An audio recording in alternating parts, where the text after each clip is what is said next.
Hola, ¿cómo están amigos? Bienvenidos. Soy Carolina Bayona y esto es Perú 21 Noticias 21 TV. Muy bien, vamos a dar paso a la entrevista y es necesario saber la opinión de los especialistas, de las voces autorizadas, respecto a lo que ha sucedido en las últimas horas. Y es que del monstruo, del cabecilla terrorista Abimael no queda más que ni las cenizas, no queda nada. ¿Qué es lo que sienten en este momento los peruanos y las personas que han además combatido el terrorismo? Es lo que intentamos saber, además de otras cosas. Estamos en comunicación con el exministro del Interior, don Carlos Basombrío, a quien le agradecemos la disposición y le damos la bienvenida. ¿Cómo le va? Buenas tardes. Buenas tardes, Carolina. Primero pedirle su impresión. ¿Qué es lo que siente usted como ex ministro del Interior al enterarse de que no existe más Abimael Guzmán físicamente?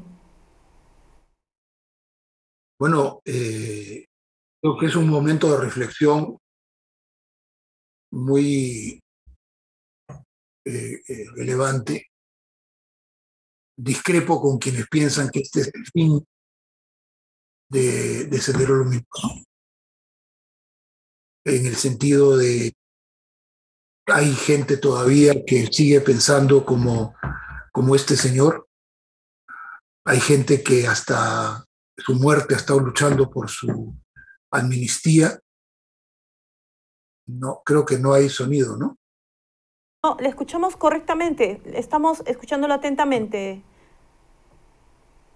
Eh, disculpen entonces. Hay una voz de ida y vuelta que me desconcentra por completo. Mi sonido se vuelve a escuchar. La muerte de Abimael Guzmán y la incineración es un hecho de reflexión en la medida en que el peor genocida de la historia ha culminado su vida. Sin embargo, no podemos olvidar lo que ocurrió porque eso sería olvidar a las víctimas de sus actos. Incluso todo lo que tiempo que se ha perdido para poder hacer esta incineración da cuenta de una sociedad y de un Estado que todavía no han desarrollado los mecanismos de defensa para solucionar problemas relacionados a este tema. El gobierno del señor Castillo se mostró muy reacio a asumir responsabilidades. El presidente le dedicó un tuit, eso es todo lo que dijo al respecto, y más allá de esos llamados genéricos a la lucha contra el terrorismo, ha perdido muchas oportunidades de dar un nombre propio sobre Ismael Guzmán y la tragedia que ocurrió. Perdió oportunidad valiosa además para deslindar del terrorismo este gobierno, este ejecutivo, donde además está acusado de tener miembros ligados con Sendero Luminoso en el Estado, en el Ejecutivo.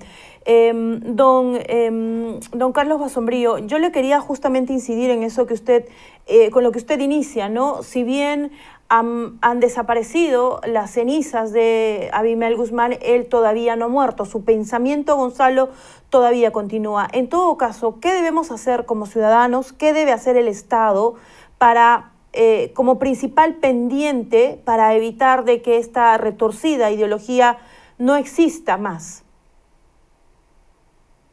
Bueno, creo que hay un pendiente histórico vinculado a la memoria. La gente joven no conoce lo que fue Sendero Luminoso y las consecuencias que trajo su insurrección por 2 décadas en el Perú, que generó uno de los periodos más atroces de nuestra historia. Esa es, creo, una misión de educación cívica, de educación en las escuelas, que no debe seguirse obviando. Si nadie sabe o los muchachos no saben ni el rostro de Ismael Guzmán es porque no han sido el tema enseñado en las escuelas y explicado en las escuelas y también en los hogares. La otra deuda que hay es la que tenemos ahora, donde tenemos por lo menos un ministro que ha estado vinculado directamente a Sendero Luminoso, según la DIRCOTE, la Organización del Estado Peruano en la Policía, que se dedica a la lucha contra el terrorismo, desde que este emergió, y que hoy día es ministro de Trabajo.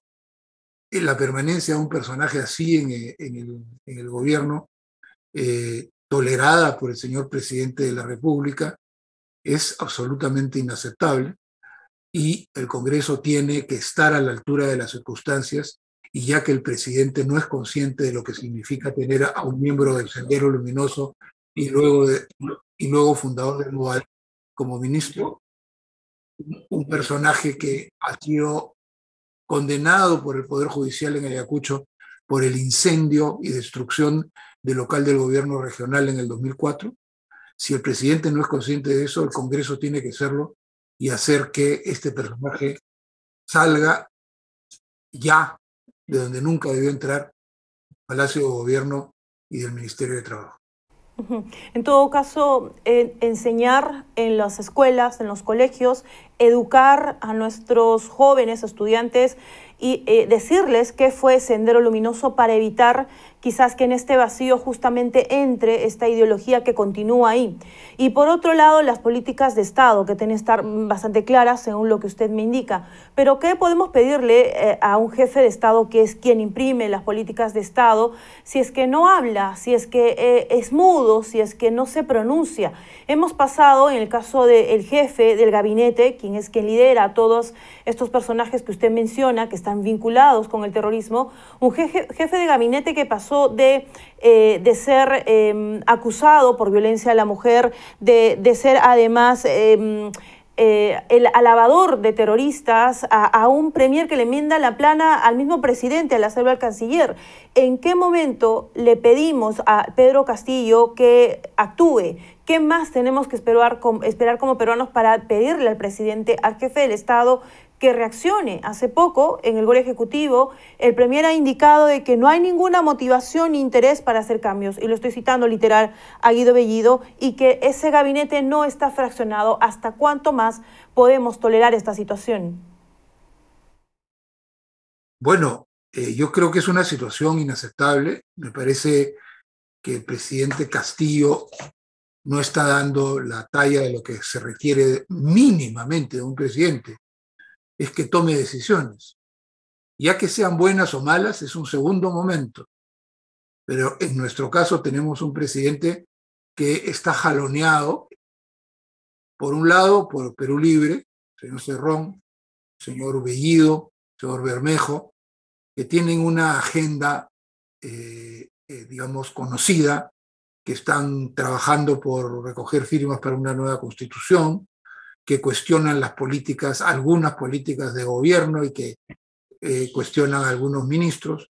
Por otro lado, tiene el sector, llamémoslo Movadef, que encabeza el señor Maraví desde el Ministerio de Trabajo, que inscribió el partido del señor Castillo, perdón, el sindicato del señor Castillo, desde el primer día que llegó al ministerio, que están trabajando juntos con la señora Coaila y otra gente, el señor Tello, todos ellos con vinculaciones con el Movadef, para el partido del presidente, y un tercer sector que podríamos llamar el sector moderado, es decir, de aquellos que quieren cambios dentro de la democracia y que son, digamos, gente que no considera necesaria una nueva constitución, que no está de acuerdo con la radicalización de este proceso y que también jalonean al presidente hacia otro lado. Los más representativos son Pedro Franqui y el ministro de Justicia. Se le jala desde tres lugares y el presidente no decide nada. No sabemos, por ejemplo, si el presidente apoya al canciller Maurtua en la crisis que ha habido sobre las declaraciones del vicecanciller y la respuesta del premier, o apoya al premier, o a ninguno de los dos, o todo lo contrario. Cuando una persona en general no es capaz de tomar decisiones, lo que prima en una sociedad que necesita información, sobre todo la más alto nivel, es los rumores, son las suposiciones, son las versiones de las partes involucradas y no la versión de la propia persona autorizada para darlo primero. Todos estos llamados a la unidad más grande que se pueda tener en el Perú, hechos por el presidente, suenan huecos. El que ha hecho hoy día en Iquitos, en el Gore, en Loreto, suena hueco porque está al interior de su propio gobierno las tensiones que generan la división, que generan incertidumbre y que están llevando su gobierno un desastre con solo 2 meses de iniciado. Con solo 2 meses, sí, de gestión. Usted menciona estas fricciones, estos grupos de poder que hay en Perú Libre, y es evidente, en eso sí, la verdad, creo que todos lo hemos advertido, en el grupo de serronistas y en el grupo que apoyan, este grupo magisterial, chotanos y amigos, además de Pedro Castillo. Y por otro lado está pues la izquierda, ¿no es cierto? Aquella izquierda de Juntos por el Perú y del Frente Amplio de Marco Arana, que también tiene su cuota de poder, pero para hacer un equilibrio y pedirle cuentas a Pedro Castillo y hacer el equilibrio de fiscalización está el Congreso. ¿Dónde están las otras fuerzas políticas? ¿Dónde está la oposición democrática que le dice a Pedro Castillo que tiene que responder? Porque pareciera un Pedro Castillo mudo, pero que nadie le dice nada. ¿Cuál debería ser el papel de esta oposición o de este grupo que hace el equilibrio que, no sé usted, no lo sentimos? Bueno, evidentemente también hay una ausencia muy grande de hacer política desde el Congreso. Tiene que ver también con el fraccionamiento que hay en el Congreso, con los propios problemas de legitimidad que está teniendo el Congreso, el bochornoso hecho de que congresistas de Lima hayan cobrado instalación, el tener a un congresista que acaba de pedirle coima a un periodista en Puno, en fin, tener una congresista del pro gobernista que sale a decir que ella no le alcanza con su sueldo, problemas en ética, porque el premier que es congresista ha ofendido a la señora a la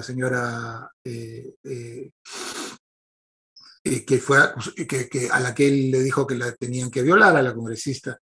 En fin, es un Congreso muy fraccionado, que no hace política importante, sino que está en la vida cotidiana, en la menudencia de la vida cotidiana, demostrando sus propias limitaciones como grupos. El gran desafío que tiene es el 30 de septiembre. Si el Congreso no es capaz de censurar a un ministro con probados vínculos con Sendero Luminoso, creo que estamos en un problema y el Congreso está en un problema, ¿no? Ahí los veremos. Correcto, muchísimas gracias. No sabe cuán importante es para nosotros, don Carlos Basombrío, exministro del Interior, su aporte. Algo que desea agregar, por favor, lo escuchamos atentamente. No, ojalá por el bien del país, que en algún momento, lo más pronto mejor, el presidente tome el liderazgo y decida.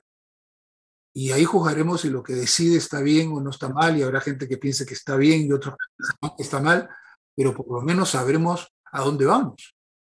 Hoy día simplemente ni él lo sabe aparentemente, no lo sabe Cerrón con respecto a Castillo, no lo saben los Movadef con respecto a Perú Libre, nadie sabe realmente a dónde se va, porque es una lucha de facciones con un presidente mudo que deja hacer, y que por tanto estamos ante un problema nacional. No estamos hablando de la presidencia de un equipo de fútbol, estamos hablando de la nación, de los 33 millones de peruanos, que todas estas cosas los afectan, ¿no? El 30 de septiembre estaremos atentos en todo caso. Muchísimas gracias, un fuerte abrazo. Gracias por su disposición. Con gusto. Hasta luego. Buenas tardes. Muy bien, nos quedamos con eso en todo caso. El Congreso y los otros poderes democráticos, los que hacen el equilibrio en el Congreso, tienen que representarnos. Para eso están. Bien, nosotros volvemos en cualquier instante. Permiso.